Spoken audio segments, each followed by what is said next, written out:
Dia merupakan pakar di bidang sustainability dan pengalamannya udah luar biasa karena beliau sebagai konsultan, sebagai tim ahli dalam penyusunan rencana undang-undang CSR, direktur eksekutif di CECT Universitas Trisakti, dan masih banyak lagi lah. Beliau pokoknya pengalamannya udah luar biasa sebagai pakar sustainability. Untuk supaya kita nanti benar-benar bisa menambah pengetahuan dan apapun lah nih, kami mohon Bapak dan Ibu nanti supaya aktif untuk sifatnya berdiskusi. Kemarin Bu Maria katakan jangan kayak mahasiswa ya Mbak katanya. Jadi kita nanti mohon partisipasi aktif dari Bapak dan Ibu supaya kita benar-benar bisa memaksimalkan waktu kita untuk pembelajaran hari ini. Kita akan berhenti nanti pada jam 10.15 sampai 10.30 untuk break. Kemudian akan mulai lagi karena ini hari Jumat, kita akan akhiri sesi pagi pada jam 11.45. Seperti biasanya nanti Bapak Ibu kalau akan bertanya silahkan lewat chat atau langsung sesudah Ibu Maria nanti menyampaikan beberapa materinya. Jadi nanti Bu Maria akan memberikan sign untuk kita bisa langsung bertanya atau saya menyampaikan chat Bapak dan Ibu. Baik, tanpa banyak membuang waktu, kami persilahkan Ibu Maria Rosalin Ninditya Radiati, PhD. Ya, Bu. Monggo silahkan Ibu, kita berikan tepuk tangan kepada Ibu Maria. Mungkin Bapak Ibu bisa tepuk tangan virtual lah. Virtual. Pakai reaction. Ya. Baik, monggo Ibu Maria silahkan. Baik, matur nuwun Ibu Winarsi Sugiarto ya. Karena beliau menyebut nama saya lengkap, which is susah memang. Jadi saya maklum kalau orang itu nyebut nama saya salah atau ini ya. Itu dulu saya waktu SD dibilang, wah kalau absen nama lu nih, begitu selesai absen langsung bel pulang katanya. Saking panjangnya. So anyway Bapak Ibu, apa kabar hari ini? Semoga dalam keadaan sehat semua ya. Saya memang, amin ya. Memang sengaja nggak pakai background virtual background biar Bapak Ibu lihat seger-seger dikit lah ya di belakang rumah ini. Kebetulan saya memang sedang tinggal di Australia. Itu di daerah Mossville, itu kayak puncak gitu, jadi 1,5 jam dari kota Sydney gitu Mbak Asi. Jadinya dingin, udaranya dingin terus, padahal harusnya ini summer ya Bapak Ibu ya sekarang ya. Nah ini saya kenapa pakai jaket merah, ini dari Garut Bapak Ibu, jadi saya bawa ke Garut, dari Garut saya bawa ke sini ya, karena saya bangga nih jaketnya keren banget, kulitnya halus dan orang selalu ngira itu dari Itali gitu ya. Saya bilang aduh maaf ya, this is made in Indonesia gitu ya. Oke Bapak Ibu, hari ini semoga semangat dan ceria ya Bapak Ibu, karena ceria itu katanya imun ya, kata Bu Asi ya. Nah jadi imun itu penting ya. Nah baik Bapak Ibu. Sekarang ini. Iya sangat penting ya, betul sekali. Nah baik Bapak Ibu, ini adalah tema kita pada hari ini ya. Nah bentar ini kok gini, saya pindahin dulu. Yes. Nah, jadi aligning sustainability and risk management. Mungkin Bapak Ibu, kan tadi saya udah bilang lebih baik kita ngobrol-ngobrol ya. Boleh nggak saya ingin tahu dong harapannya Bapak Ibu itu apa untuk workshop pagi ini ya. Dan mungkin siapa tahu nanti saya bisa memenuhi harapan Bapak Ibu gitu ya. Jadi saya mau catat-catat sebentar. Mungkin boleh ada yang menyampaikan harapannya pagi ini apa saja, mungkin boleh ladies first ya, Mbak Asi ya, boleh ya aku ini ya panggil ya. Silakan. Kalau nggak tunjuk jari atau volunteer juga boleh. Kalau nggak mau volunteer nanti voluntold ya. Voluntold ya. Baik, monggo. Sebentar Ibu Maria, mohon maaf Bapak dan Ibu, materi akan kita share nanti sesudah Ibu Maria share ke kami tentunya. Biar nggak ngantuk itu tujuannya. Iya. Terus saya biasanya suka tambah-tambah berdasarkan harapan Bapak Ibu. Ya, jadi makanya saya selalu nanya apa harapannya nanti supaya oh ada PowerPoint ini bisa saya masukin, ini saya masukin, oh ini nggak perlu, seperti itu loh Bapak Ibu ya. Jadi sebenarnya customizing my presentation to meet your needs gitu ceritanya ya Bu Asi ya. Iya betul, makanya Bapak dan Ibu ayo monggo harapannya apa nih supaya nanti harapannya terpenuhi oleh Ibu Maria. Dong. Ya, siapa nih? Boleh tulis atau langsung. Bu Anita monggo Bu. Saya harapannya ya Bu, kalau setelah ikut ini gitu ya, saya punya bayangan apa yang harus saya lakukan gitu ya untuk mencapai ini. Jadi lebih kepada praktikalnya gitu ya, instead of. Boleh perkenalan nggak Ibu dari mana? Divisinya apa gitu, biar kebayang. Ibu praktikalnya apa yang mesti dipraktekkan oleh Ibu kan pasti beda dengan satu yang lain. Ya, monggo Bu, monggo. Saya dari risk manajemennya Astralife Bu. Asuransi Astra. Ya. Jadi Ibu bagian ini semua risk management semua bidangnya ya Mbak Asi ya, betul ya? Oh enggak, ada juga yang mungkin lain Bu. Ada yang dari Universitas Kristen? Ada, ya ada. Ada nggak Bapak Ibu siapa yang Bapak Ibu dosen? Ada Bu dari Universitas Kristen Indonesia. Oke Pak, Bapak dosen atau gimana Pak? Monggo nuwun sewu namanya Pak. Ya, nama saya Denny Tewu. Oh, Pak Denny Tewu. Saya dosen, tapi juga komisaris di perusahaan asuransi Maximus Geraha Persada Tbk. Oke, Pak. Bapak, jadi harapannya apa nih, Pak? Harapannya jadi pinter, Bu. Kalau mengikuti udah perkembangan terus. Komisaris itu ya udah pasti pinter ya nggak Basi? Iya betul. Gitu loh. Harus ngikutin perkembangan. Perkembangan ya Pak. Bapak maksudnya bidang perkembangannya apa? Apakah risk-nya atau sustainability-nya atau dua-duanya Pak? Ya semua GRC ini kan good governance, risk management sama compliance ya. Apalagi yang compliance sekarang berkaitan dengan berbagai macam perubahan yang begitu cepat. Kayaknya kita harus comply dalam segala situasi sekarang. Kalau enggak kita ketinggalan, harus move on gitu. Iya Pak, oke Pak. Terima kasih banyak Pak Denny ya. Terima kasih. Baik, ya makasih. Satu lagi ya Mbak Satu lagi boleh. Dari Pak Ludi nih Bu Maria, beliau katakan bisa diaplikasikan kepada pekerjaan sehari-hari. Ya, nah ini Pak Ludi ini dari mana ini? Pak Ludi ini sebentar saya. Pak Ludi, monggo Pak, di-on-kan. Selamat pagi Bapak Ibu semua. Selamat pagi. Terima kasih atas kesempatannya. Jadi kalau saya saat ini sedang bertugas di perusahaan pialang asuransi, insurance broker. Itu terima kasih. Broker asuransi. Broker ya, oke baik. Ya. Boleh nggak saya tanya sedikit lagi dengan Ibu Anita? Bu Anita, mana Bu Anita tadi? Bu? Ya, Bu. Ya, Bu, itu produknya apa aja Bu ya di Astralife yang paling banyak peminatnya? Boleh nggak Bu? Maksudnya biar nanti contohnya tuh related gitu Bu. Kalau sekarang sih kita kontribusi terbesarnya dari unit link Banka ya Bu, Bank Asyur. Unit link. Oh, berarti kalau unit link itu related juga Ibu invest di saham juga ya? Ada yang di saham ya? Ada yang di bond, ada yang di saham atau gimana, Bu? Ya, ada yang kita underlying-nya ditaruh di situ ya, Bu. Oke, underlying-nya dari saham. Karena ini related, Bu, dengan tema yang saya mau jelaskan gitu. Jadi, ada ya, Bu, ya dengan saham, dengan bond gitu, ada ya, Bu, ya? Ada.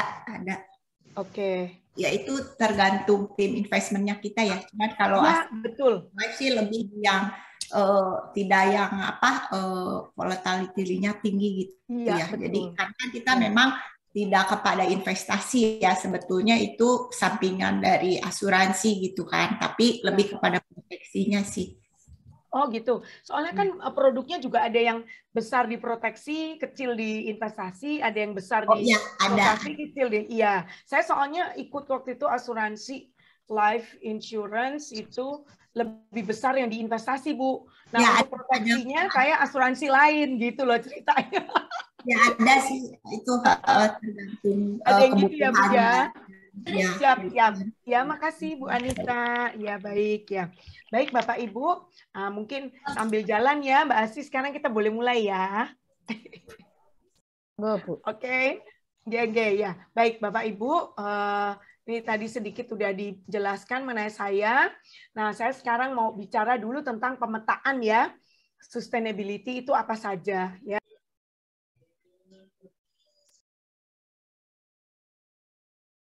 Ibu Maria, suaranya di mute tadi sama hostnya. Oh, ke mute mungkin. Ya. Ibu kalau misalnya memungkinkan saya jadi co-host gitu Bu, boleh nggak? Dijadikan co-host gitu. Jadi nanti biasanya kalau co-host pada saat di mute nggak kena dia gitu. Sudah Mbak. Sudah Ibu. Cuman nanti kalau ada chat, udah saya aja yang baca. Jadi Ibu supaya nggak terganggu. Oh iya. Aku fokus ke ini aja ya. Okay. Siap. Ya, monggo. Baik, jadi sustainability ini kalau kita bicara itu adalah related ke nomor 1 tuh proses Bapak Ibu. Bagaimana proses supaya organisasi kita, perusahaan kita itu masuk atau menjadi sustainable business. Kemudian yang kedua yang berkaitan dengan sustainability itu ada standar dan sertifikasi. Nah, jadi ini ceritanya dunia persilatan standar dan sertifikasi itu ada di bidang sustainability. Lalu yang ketiga, sustainability itu juga berbeda-beda antar industri. Jadi ada industri financial, itu ada sustainable finance, gitu ya Bapak Ibu ya. Kemudian kalau ada di industrinya mining, itu ada yang namanya sustainable mining principle ya, sustainable mining principle. Nah, jadi itu dibeda-bedakan dari industrinya. Kemudian juga dari aspeknya. Aspek sustainability itu apa saja sih yang perlu kita perhatikan pada saat kita melakukan analisa ya. Kita mesti menganalisa aspek sustainability itu apa aja sih? Nah, itulah nanti juga akan saya bahas. Dan kemudian yang terakhir itu adalah sustainability itu menjadi business objective. Nah, bisnis objektif. Nah, jadi bisnis objektif ini nomor 5 bisa tercapai kalau prosesnya pun sudah integrating sustainability ke dalamnya, gitu ya. Nah, jadi Bapak Ibu, kita sekarang bicara mengenai bagaimana sih sustainable business process ya. Sustainable business process itu salah satunya bisa dilaksanakan melalui CSR strategy. Corporate Social Responsibility, ya. Tapi kita nggak bicara detail mengenai CSR hari ini, Bapak Ibu. Saya hanya bicara mengenai sustainability ya, lebih luas, bukan lebih luas, ya scope-nya ya. Kalau CSR itu lebih kepada how to-nya, kalau sustainability itu lebih kepada where are we going to go, gitu ya. Where are we going? What are we going to do ya, bukan how to, ya. Oke, nah ini how to-nya. How to-nya lewat CSR itu ada 2 macam, Bapak Ibu. CSR yang tradisional, di mana kita cuma kasih donasi-donasi, bantuan-bantuan untuk masyarakat, ya, untuk tetangga kita, ya, untuk fakir miskin, ya, itu donasi-donasi dan bantuan sembako lah, apa semua itu adalah traditional CSR. Nah, CSR yang ngetren ke depan itu bukan ngetren ya, tapi yang sudah dilakukan oleh banyak perusahaan sebetulnya sudah dari sekitar 15 tahun, 20 tahun yang lalu Bapak Ibu di negara-negara maju itu adalah strategic CSR. Nah, strategic CSR ini adalah untuk mewujudkan apa? Di sini bisa mewujudkan circular economy. Ada lagi istilah blue economy, ada lagi green economy. Kemudian juga integrating sustainability throughout organization business process atau operation. Kemudian juga ada lagi strategic CSR itu untuk mencapai atau meng-create share value. Jadi share value. Jadi kalau Bapak Ibu tahu konsepnya CSV dari Michael Porter ya, dan diterapkan pertama kali itu di Nestle ya, itu adalah bagaimana melalui program CSR kita menciptakan share value bagi perusahaan maupun bagi masyarakat konsumen ya, dan tentunya stakeholder yang relevan, misalnya supplier kita, distributor kita, nah itu tercipta share value. Tapi kita nggak bicara tentang itu. But if you have any question related to this, boleh Bapak Ibu tanya aja ya. Boleh nggak ini jangan coret-coret layar nih, ada yang coret-coret layar Bu? iseng banget. Jadi tidak usah coret-coret layar ya. Nah, jadi di sini ada creating share value ya, kemudian juga inclusive business. Nah, Bapak Ibu, sekarang saya masuk ke satu persatu. Yang kedua itu standar. Standar dan sertifikasi di bidang sustainability itu apa saja? Banyak sekali Bapak Ibu ya. Jadi kalau di palm oil ya, nanti di industri palm oil. Di kayu itu ada FSC, Forest Stewardship Council. Itu adalah sertifikasi ya. Kemudian juga ada sertifikasi eco-label. Sertifikasi kopi ataupun consumer goods itu fair trade. Sertifikasi apalagi nih? Ethical trading, sertifikasi macam-macam. Ada lagi organic textile certification atau sertifikasi organik. Itu dunia persilatan sertifikasi, Bapak Ibu. Jadi kalau Bapak Ibu punya klien, kalau perusahaan finansial, tinggal lihat aja institutional kliennya itu dari industri mana. Ya, apakah dia punya sertifikasi atau tidak? Kalau punya itu berarti bagus banget ya. Nah, kemudian ada standar. Nah, jadi standarnya juga macam-macam, ada ISO ya. Kalau yang berkaitan dengan social responsibility itu ISO 26000 ya Bapak Ibu. Nah, kemudian ada standar-standar lainnya. Jadi ini jadi ini yang namanya sustainability itu seperti dalam hutan ya. Di dalam hutan itu kan berbagai jenis pohon ya. Dan mereka ada misalnya grupnya pohon cemara aja macam-macam jenisnya ya. Nah, ini grupnya sustainability certification dan standar ya. Nah, kemudian di sini ada industri. Nah, kita lihat industri. Kalau dia adalah palm oil, industrinya palm oil, maka harus ada certified sustainable palm oil ya. Nah, kemudian kalau dalam banking ada sustainable banking network. Kemudian ini forestry. Kemudian ini tourism ya Bapak Ibu. Kemudian ini juga mining. Lalu ini bahkan event management pun itu ada guidance. Jadi kalau perusahaan itu masih kecil dan dia itu terlalu mahal mengurus sertifikasi. Contoh ya Bapak Ibu, sertifikasi kayu saja itu harganya bisa 500 juta. Itu setiap 3 tahun sekali, Bapak Ibu, 500 juta ya, bayangkan. Nah, kalau kita masih perusahaan kecil, kita kan nggak bisa untuk sertifikasi. Maka kita ngikuti guidance-nya dulu. Nah, nanti di dalam pelaporan sustainability report ataupun annual report, kita bisa menyebutkan bahwa kita sudah mengikuti guidance atau standar ya. Seperti Bapak Ibu ketahui kan ISO 31000 itu kan juga standar guidance. Jadi tidak untuk sertifikasi. Nah, jadi it's a good start Bapak Ibu to follow guidance ya ataupun standards ya. Kemudian kalau kita bicara mengenai aspek sustainability. Jadi kalau Bapak Ibu ingin menjalankan bisnis secara sustainable, aspek apa saja sih yang harus kita perhatikan? Aspek apa saja yang harus kita ciptakan positive impact? Maka ini ada 4 aspek ini Bapak Ibu. Bagaimana bisnisnya Bapak Ibu itu menciptakan positive impact kepada nature. Ini saya sebut dengan sustainability news. Biar gampang ingetnya ya. News itu kan berita ya. Kalau berita gembira itu sustainability news itu pasti berita gembira. So we want to create berita good news ya. Nah, good news-nya adalah aspek news ini, nature, economy, well-being, society, itu semuanya sustainable, Bapak Ibu. Nah, jadi bagaimana bisnis Bapak Ibu bisa menciptakan dampak positif kepada environment? Misalnya, sederhana aja. Di kantor Bapak Ibu pasti ada limbah ya. Pasti dong, limbah kertas, limbah makanan, ya, kemudian limbah-limbah lainnya. Nah, atau misalnya juga sisa misalnya air wudhu. Nah, itu kan semua adalah output ya. Nah, itu bagaimana output itu bisa di-convert atau di-convert menjadi positive impact. Jadi misalnya nih ya, oh iya kita banyak pakai kertas. Oke, sekarang kita jangan pakai kertas.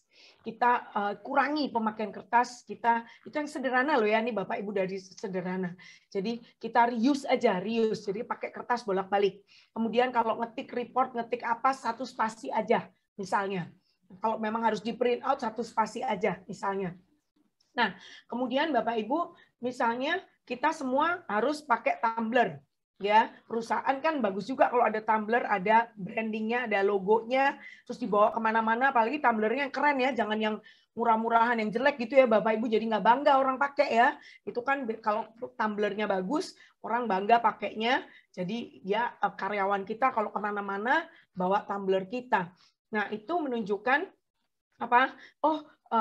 Kita menghemat penggunaan botol-botol plastik aqua ya untuk rapat. Jadi kita bikin aturan, sekarang rapat tidak boleh pakai gelas dan botol aqua, tetapi harus pakai mug ya, pakai mug, pakai tumbler. Jadi menghematlah itu limbah plastik kita ke masyarakat. Mungkin boleh di-mute, Bu. Ada yang bocor nih kayaknya. Nah, jadi itu adalah contoh sederhana. Kemudian Bapak Ibu bisa menghitung ya, carbon footprint dari seluruh karyawan Bapak Ibu itu ada berapa? Dari lihat perjalanan mereka. Sekarang ini banyak sekali carbon calculator gratis di website Bapak Ibu. Suruh aja anak buahnya Bapak Ibu, suruh Google, cari. Lalu Bapak Ibu kumpulin data perjalanan. Mungkin kalau keluar kota, kalau mudah dihitung bagus. Kalau tidak, minimal kita mulai dari karyawan dari rumah. Berapa orang karyawan kita? Berapa jauh perjalanannya? Tiap hari yang ke kantor berapa orang? Pulang pergi, dihitung berapa carbon footprint-nya. Nah, habis itu Bapak Ibu bisa kompensasi karbonnya. Dengan cara apa? Macam-macam. Bapak Ibu pasti tahu ya yang namanya nanam pohon ya. Nah, kemudian Bapak Ibu juga bisa melakukan penanaman mangrove. Jadi CSR-nya perusahaan Bapak Ibu bisa menanam mangrove, tapi jumlah mangrove yang ditanam atau jumlah pohon yang ditanam itu harus mengkompensasi jumlah carbon footprint yang dikeluarkan atau dihasilkan oleh karyawan kantornya Bapak Ibu. Nah, itu contoh practical implementation. Oleh sebab itu Bapak Ibu, setelah training ini, nomor 1 Bapak Ibu harus buat baseline data. Jadi oke, ingat Bu Maria bilang, atau panggil saya Bu Nita juga boleh ya Bapak Ibu, lebih efisien ya 4 huruf. Jadi dari Nita jadi Nita. Nah, Bu Nita bilang kalau kita bisa hitung nih. Oke, kalau gitu kamu dong tolong hitungin karbon footprint-nya berapa nih seluruh karyawan di kantor kita di Jakarta aja. Oke, habis itu kalau gitu sekian ton karbon itu bisa di-cover dengan berapa mangrove. Nah, jadi Bapak Ibu sudah punya data baseline. Kertas dipakai berapa? Listrik penggunaan berapa sekarang? Air penggunaan berapa? Dihitung semua baseline datanya. Biayanya berapa semua dihitung. Lalu bikin movement untuk apa? Untuk mengurangi itu semua. Lalu kemudian tahun depan dihitung lagi. Maka prestasi Bapak Ibu itu harus dicantumkan di dalam sustainability report ataupun annual report.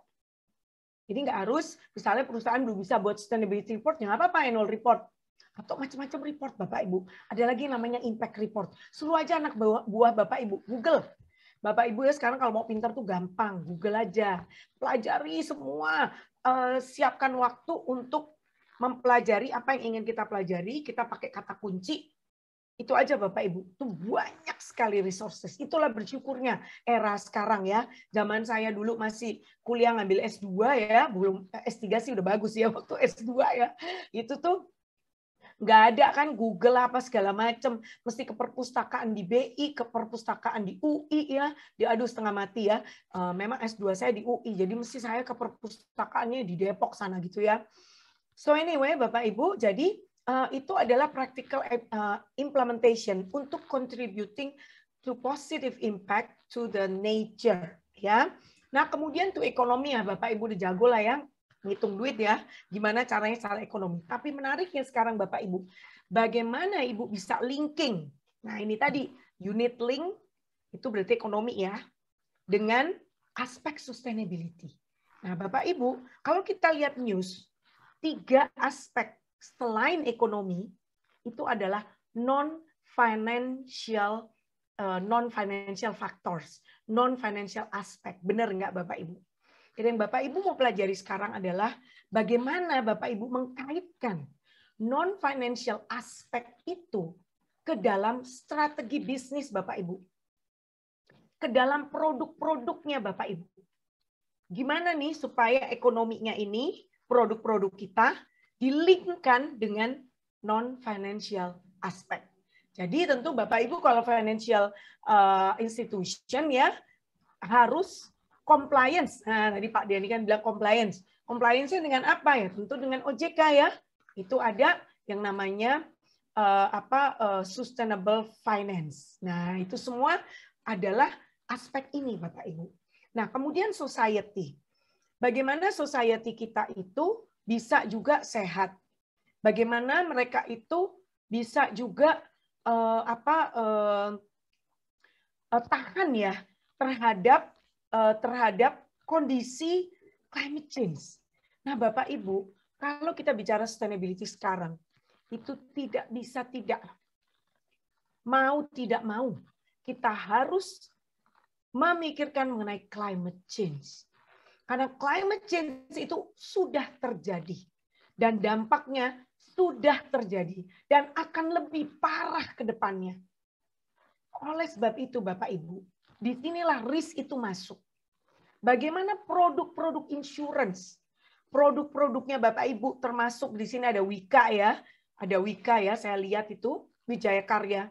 Bagaimana construction produk yang dihasilkan itu juga bisa mengadres atau at least resilient terhadap climate change impact, Bapak Ibu. Karena itu sudah tidak bisa dihindarkan. Jadi climate change itu bukan persoalannya environmentalist. No. Bukan itu adalah tugasnya pemerintah. No. Tugas kita semua, Bapak Ibu. Karena kalau kita nggak peduli, maka bisnis kita akan collapse. Sama dengan universitas. Universitas itu mau tidak mau harus embedding yang namanya sustainability, ya, SDG, ESG, environmental, social, and governance di dalam Tridharma perguruan tinggi, Bapak Ibu. Ya, jadi dosen-dosennya itu harus benar-benar paham SDG itu apa sih? Apa kaitannya sama mata kuliah saya? Bagaimana saya bisa riset yang related dengan SDG? Bagaimana saya bisa melakukan pengabdian masyarakat yang fokusnya juga ke SDG? Karena saya buat program S2 Bapak Ibu Magister Manajemen CSR dan Sustainability sejak tahun 2008 Bapak Ibu. Saya pendirinya, saya pendesain kurikulumnya 2008 Bapak Ibu. Mungkin Bapak Ibu nggak pernah enggak 2008 tuh lagi di mana ya, dan mungkin nggak pernah mikirin tuh masalah sustainability sama CSR. Tapi saya sudah create S2-nya. Sampai sekarang alhamdulillah puji Tuhan masih hidup Bapak Ibu. Yaitu dari mata kuliah, semua mata kuliah itu related dengan sustainability dan CSR, Bapak Ibu. Jadi semua industri itu mau tidak mau, itu harus including, ini practical implementation ya, including sustainability ke dalam produk, jasa, even your corporate operations. Sama dengan kampus. Kampus itu green campus, bukan green aja, sustainable campus, Bapak Ibu. Kalau green itu berarti ngomongin environmental aja. Ini enggak sustainable. Jadi gimana sekarang sudah dengan adanya COVID, itulah yang menyebabkan kenapa ESG menjadi isu yang heboh. COVID itu masuk aspek society, Bapak Ibu. Jadi bagaimana itu mahasiswa kita jangan sampai ada yang kena COVID. Kalau sampai kena COVID, nanti dia sakit, keluarganya ikut sakit, domino efek ya. Kemudian nggak bisa bayar uang kuliah. Sama juga dengan insurance. Kalau nasabah kita sakit, nggak bisa bayar deh itu insurance harus dicairkan deh, keluar semua biayanya. Maka bagaimana perusahaan untuk mengatasi itu? Nah, disitulah Ibu harus ngobrol sama divisi CSR. Divisi CSR mungkin ada di perusahaan Bapak Ibu. Halo. Kamu kalau bikin program CSR untuk program kesehatan, tolong dong kerjasama sama saya. Nomor 1 nasabah kita dulu deh tuh. Kasih program CSR. Supaya mereka sehat. Bisa nggak kamu collaborate sama misalnya Sido Muncul kek, sama Kalbe Pharma kek, sama apa gitu ya. Untuk CSR mereka, itu dong produknya dia dipakai nih buat program CSR kita. inilah esensi SDG nomor 17, Bapak Ibu. Partnership for the goals. Nah, itu loh Bapak Ibu. Jadi kaitannya kemana-mana ya. Memang kalau kita bicara sustainability, kita harus berpikir secara system thinking. Ya, jadi nggak bisa silo thinking. Loh, saya kan cuma ngurusin risk doang, ngapain ngurusin produk, ngapain gue mesti ngurusin CSR, ngapain mesti ngurusin kerjasama, bukan urusan saya. Unfortunately, udah nggak bisa sekarang, Bapak Ibu. You need to open.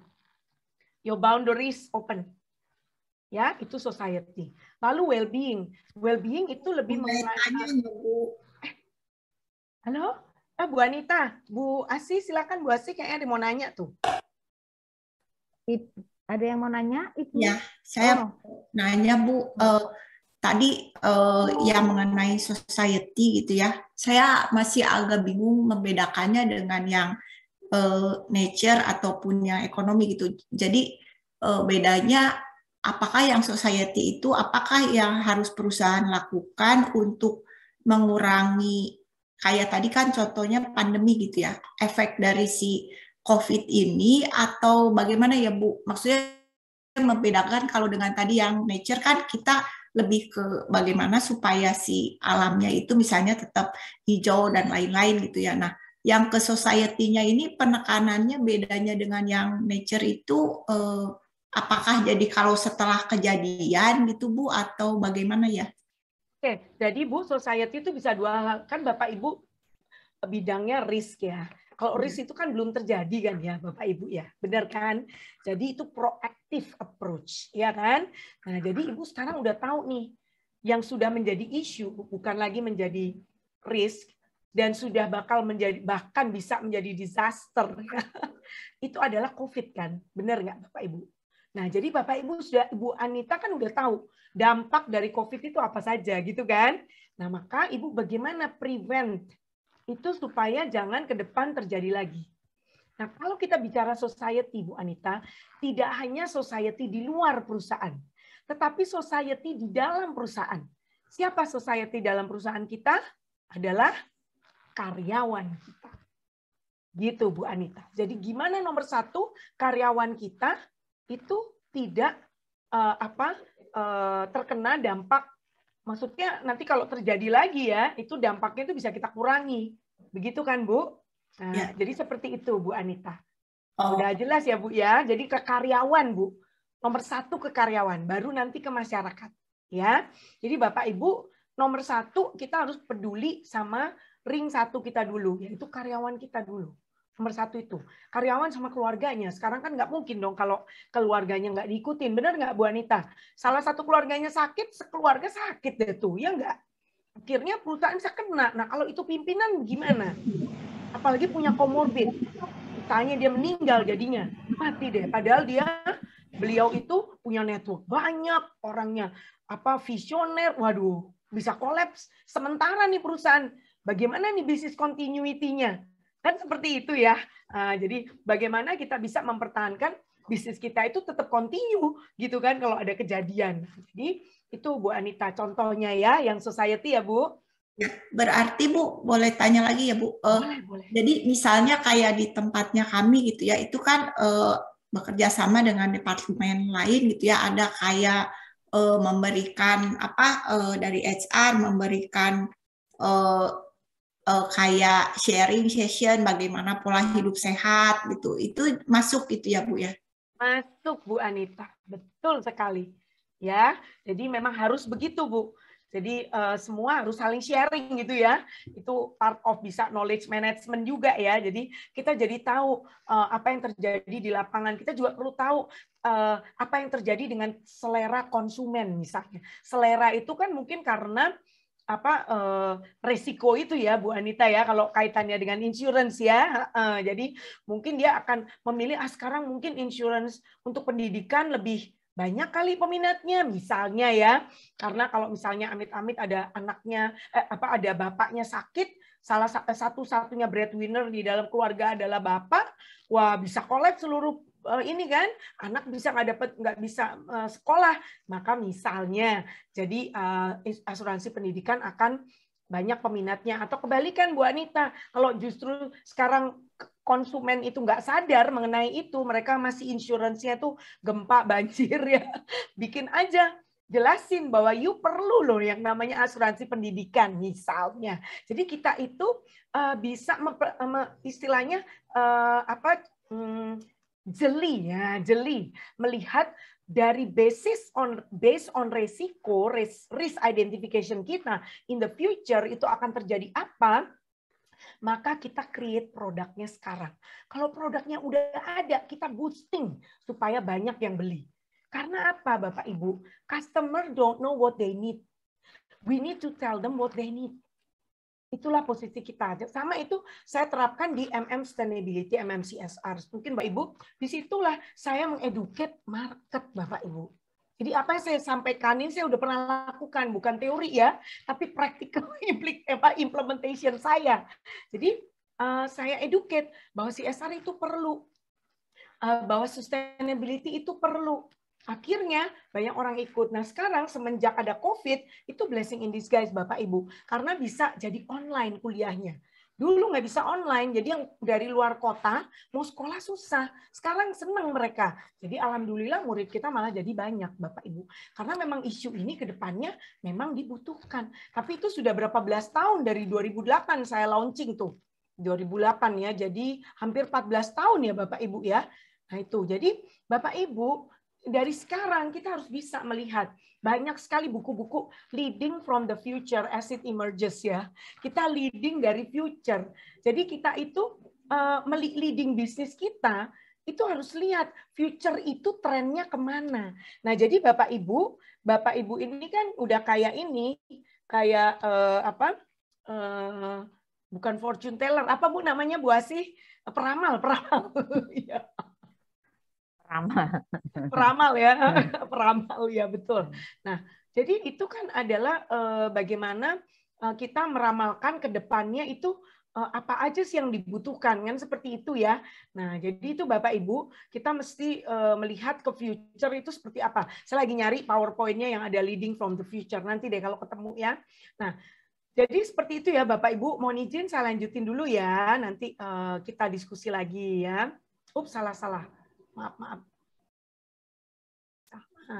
Maaf, nah ini. Iya. Nah, kalau aspek well-being itu lebih kepada individu. Jadi di sini adalah happiness ya Bapak Ibu dari individu. Nah, ini biasanya adalah berkaitan dengan inklusif ya, inclusivity ya. Jadi gender inklusif. Jadi misalnya nih Bapak Ibu, kalau Bapak Ibu ada praktek bisnisnya, perempuannya cuma sedikit ya, laki-lakinya banyak banget, maka mungkin yang perempuan bisa merasa insecure ya. Nah, bagaimana perusahaan itu bisa menciptakan suasana yang membuat yang perempuan itu jadi secure di situ. Nah, kemudian juga mungkin ada yang disable. Nah, bagaimana perusahaan mempersiapkan infrastrukturnya supaya yang disable itu bisa menikmati pekerjaan ya, menjalankan pekerjaannya seperti orang-orang yang normal seperti itu ya. Nah, selanjutnya Bapak Ibu, yang kelima itu adalah sustainable business objective. Nah, sustainable business objective ini itu ada, ini udah kelihatan kan ya Bu Asih ya ininya ya? Kelihatan Bu. Oh ya, saya takutnya belum, makasih Bu. Nah, jadi ada yang namanya economic sustainability. Pasti kita ingin mendapat economic sustainability ya. Jadi bagaimana kita financial performance kita bagus, lalu non financial performance kita itu adalah governance, kemudian well-being of employees. Kemudian environmental sustainability, kita tahu lingkungan hidup, kemudian social sustainability, dan kemudian juga bisnis objektif kita itu adalah menciptakan kelima hal ini. Jadi sekarang Bapak Ibu kalau kita bicara sustainability, jangan lagi kita bilang triple P, itu udah basi ya Bapak Ibu. Karena triple P itu adalah people, planet, profit. Profit udah basi. Sekarang namanya prosperity. Nanti ada penjelasannya sebentar ya. Kemudian juga kita tujuan bisnis objektif kita adalah berkontribusi pada SDG. Jadi Bapak Ibu, jangan Bapak Ibu salah mengatakan SDG itu tugasnya pemerintah, itu salah Bapak Ibu. Itu tugasnya semua orang sampai ke individu. Makanya prinsipnya adalah no one left behind. Tidak ada satupun yang ditinggalkan.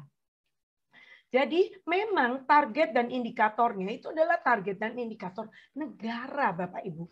Tapi kita bisa mengkontekstualisasi menjadi, oh kalau gitu negara harus mencapai mereduce kemiskinan, berarti perusahaan saya juga harus bisa menunjukkan, presenting the evidence bahwa kita sudah reduce kemiskinan. Nomor satu kepada siapa? Ke karyawan kita.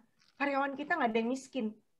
Itu nomor satu. Baru yang kedua ke siapa? Supplier kita. Kita nggak pernah nunggak bayar supplier. Supplier kita nggak ada yang miskin deh kalau bermitra sama kita. Itu ring satu, Bapak Ibu. Baru nanti ke masyarakat. Jadi itu contoh Bapak Ibu. Jadi no poverty itu bisa sekali kita berkontribut. Jadi Bapak Ibu jangan terkecoh hanya melihat target indikator yang negara punya. Nah, kita tahu di sini ada 17 goals, Bapak Ibu ya. 17 goals ini kan banyak banget ya. Waduh, Bu Nita yang bener aja Bu, masa kita 17-17-nya gitu ya. Pasti Bapak Ibu mikirnya, aduh capek deh. Udah ngurusin risk aja kita udah pusing suruh 17 SDG lagi ya. Nah Bapak Ibu, sabar ya, saya jelasin nanti. Ini adalah metadata indikator.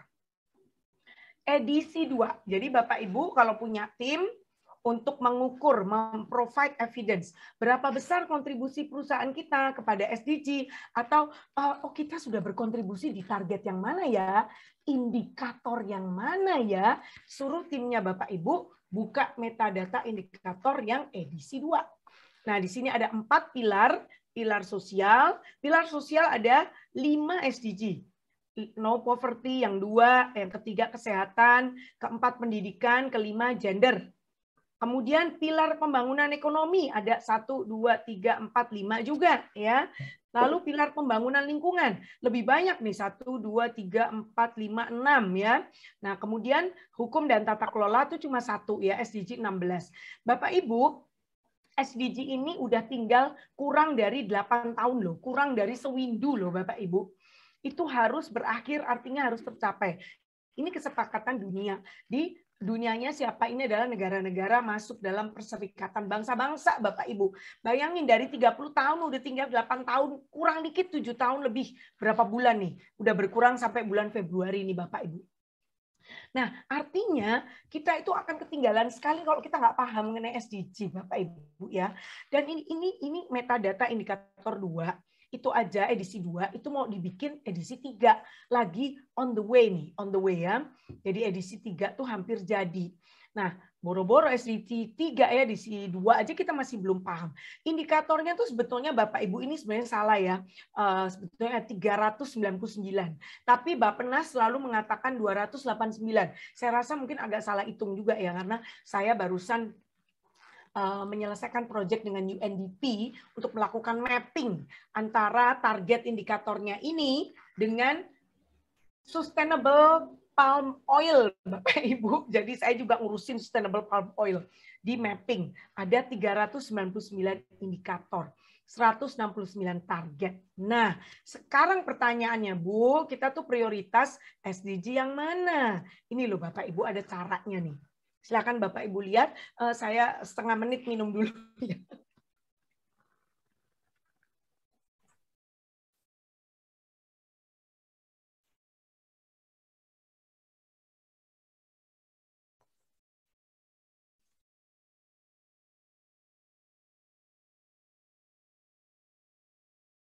Nah, Bapak Ibu lihat di sini ya.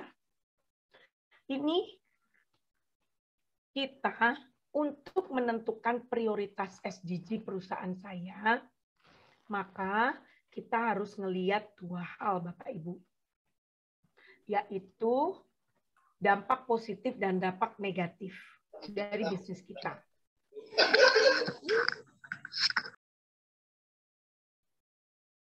Dampak negatif itu kita harus mitigate, ya, mitigasi ya. Dampak positif peluang, bisa nggak kita peluang itu kita boosting, ya, kita enhance, ya. Jadi kalau ngikutin ISO 31000 resiko itu kan sebenarnya ada dua ya Bapak Ibu ya. Resiko negatif dan resiko positif. Ya, tapi kebetulan memang suami saya itu pakar risk management ya. Jadi beliau itu yang saya belajarnya dari beliau ya.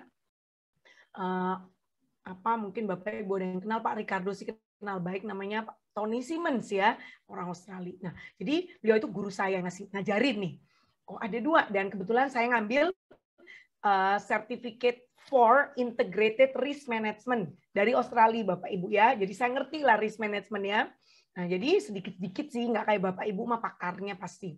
Nah, jadi di sini Bapak Ibu, kalau kita positif dan negatif risk, maka kita bisa mengidentify sebagai threats and opportunities. Ya, jadi ancaman dan peluang. Nah, jadi di sini kita lihat peluang dari bisnis kita itu apa saja. Kemudian ancaman dari bisnis kita itu apa saja. Nah, ini contohnya adalah pada perusahaan mining. Perusahaan mining itu dia menciptakan dampak positif. Jadi sebentar, ini kita menganalisanya dengan membagi-bagi ke dalam 3. Very direct impact, moderately direct, dan indirect impact. Kita bisa aja hanya very direct aja, Bu. Saya nggak mau pakai moderate, indirect, capek, nggak apa-apa. Atau mau indirect sama very direct, boleh. Terserah kita. Ini contoh ya Bapak Ibu ya. Nah ini very direct impact dari bisnis mining. Itu adalah dia tentunya nomor 1 dia menciptakan jalan dong ya. Dia pasti bikin jalan ya, infrastruktur ya. Kalau nggak truknya nggak bisa lewat kan. Maka dia fokus SDG dia. Jadi kalau dia buat jalan, dia bangun infrastruktur, maka dia berkontribusi pada SDG nomor 9, yaitu Innovation and Infrastructure. Kemudian dia juga menggunakan banyak listrik, ya, maka di situ ada peluang buat dia untuk menggunakan solar cell misalnya, untuk menggunakan efisiensi energi, misalnya limbahnya di capture, kemudian diubah misalnya uap ya, diubah menjadi listrik lagi. Maka dia berkontribusi pada SDG nomor 7 tentang renewable energy. Ya, kemudian tentu dia merekrut banyak karyawan, maka dia menciptakan lapangan pekerjaan, maka dia berkontribusi pada SDG nomor 8. Maka disinilah dia menciptakan opportunities di ketiga SDG ini secara direct. Maka ditaruh di atas Bapak Ibu, very direct. Kemudian unfortunately dia juga menciptakan dampak negatif. Semua bisnis itu unfortunately menciptakan dampak negatif. Even universitas ya, kita pakai AC, kita buang sampah ya, kita pakai listrik ya, kemudian kita pakai kertas, itu semua dampak negatif ya. Nah, kalau mining, kembali ke mining, nah dia akan menggunakan banyak air untuk tailing-tailingnya itu ya Bapak Ibu. Maka dia harus bertanggung jawab terhadap dampak negatif itu. Maka dia bertanggung jawab berarti dia melakukan activity untuk mengurangi dampak negatif di bidang air, maka dia berkontribusi pada SDG nomor 6. Begitu Bapak Ibu. Nah, kemudian dia juga untuk mining ya, yang mengeruk tanah dan sebagainya, maka dia akan memotong pohon. Maka disitulah dia harus tanggung jawab bagaimana reforestation-nya. Maka dia berfokus pada SDG atau berkontribusi pada SDG nomor 15. Nah, Bapak Ibu, maka untuk perusahaan mining ini bisa menjadi prioritas SDG mereka. Nah, sekarang Mbak Asih, aku stop dulu ya. Mau tanya nih, Bapak Ibu, boleh nggak mengidentifikasi bisnisnya Bapak Ibu yang dampak positif itu menjadi opportunities itu di SDG berapa, dan dampak negatif yang merupakan ancaman kalau kita tidak mitigasi itu jadi ancaman buat kelanjutan bisnis kita itu di SDG berapa? Boleh nggak Bu Asih kita kasih kesempatan ya? Ya, boleh Bu. Biar langsung menganalisa implementation. Ayo Bu Anita, katanya pengen practical implementation. Sekarang langsung. Jadi habis training ini tahu Bu, ini nggak kelihatan tulisannya boro-boro. Saya nggak hafal 1 sampai 17-nya. Oh, oke. Ini jangan khawatir Bu. Ini ada Ibu Google juga bisa Bu. Google aja di laptopnya Ibu. SDG 1 sampai 17 yang bahasa Indonesia juga ada Bu. Ya. Yang penting ini nih, caranya ini. Bapak Ibu mau saya tunjukin yang ini atau yang ini?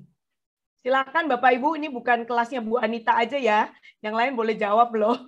Mau lihat yang ini atau yang ini? Ya, monggo loh. Ini aja. Yang mana Yang Pak?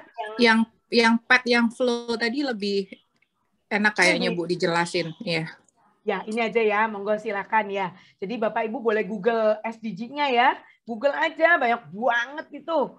Data tentang SDG, gambar tuh banyak sekali. Google aja SDG 17, keluar deh itu semuanya. Nah, sekarang langsung. Jadi nanti Bapak Ibu begitu selesai training ini, langsung Bapak Ibu bisa nanya sama bidang ininya.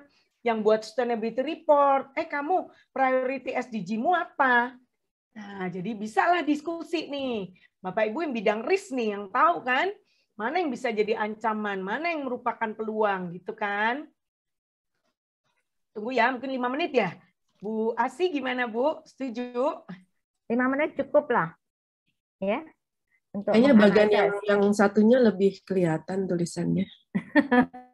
Yang mana? Yang ini. Yang Ini Tadi udah ya? sebelumnya. Ini yang di print sebelum. screen aja Bapak Ibu, di print screen. Ya, please jangan gaptek-gaptek begitu toh. Kita tinggal Nah, dengar. nih, print screen. Nggak boleh gaptek ya Bapak Ibu.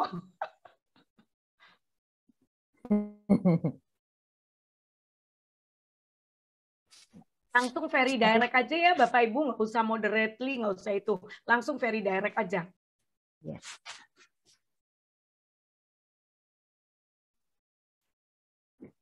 Supaya.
Ya, siapa yang sudah?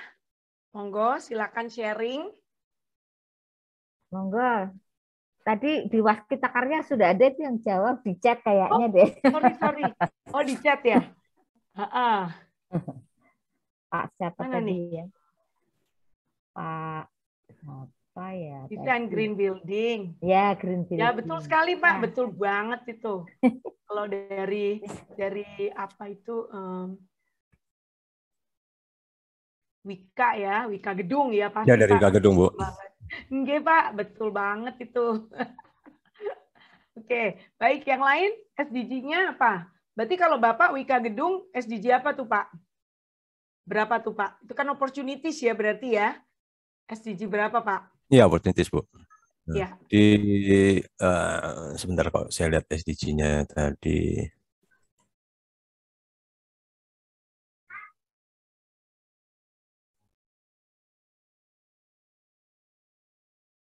Nah, beberapa tuh Pak sebetulnya?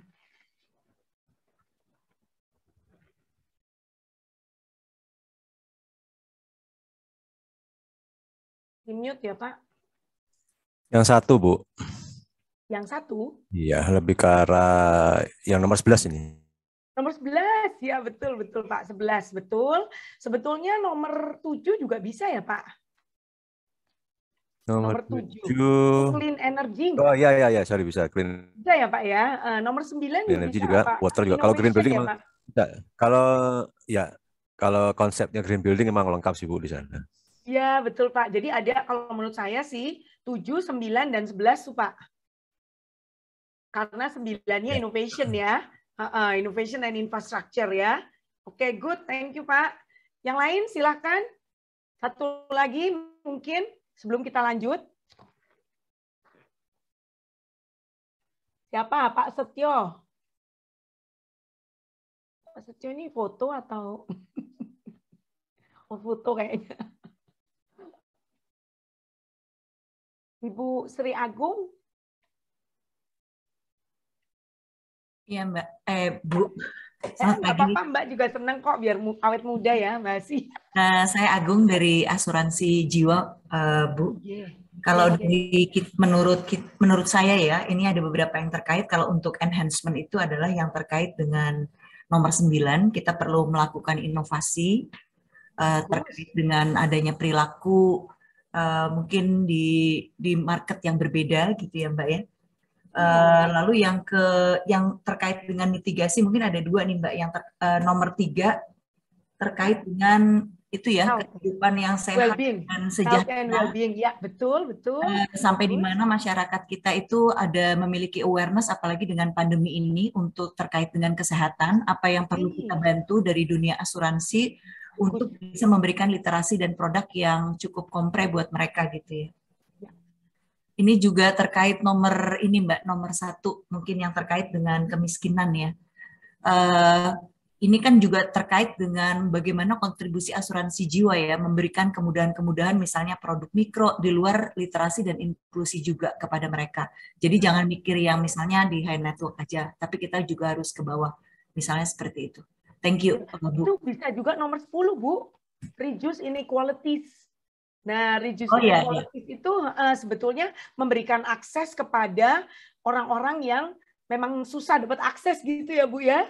Ya betul. Ya, terhadap keuangan lah, terhadap akses kesehatan atau akses yang lainnya ya. Wah keren banget, makasih banyak ya Bu, bagus sekali ya. Baik Bapak Ibu.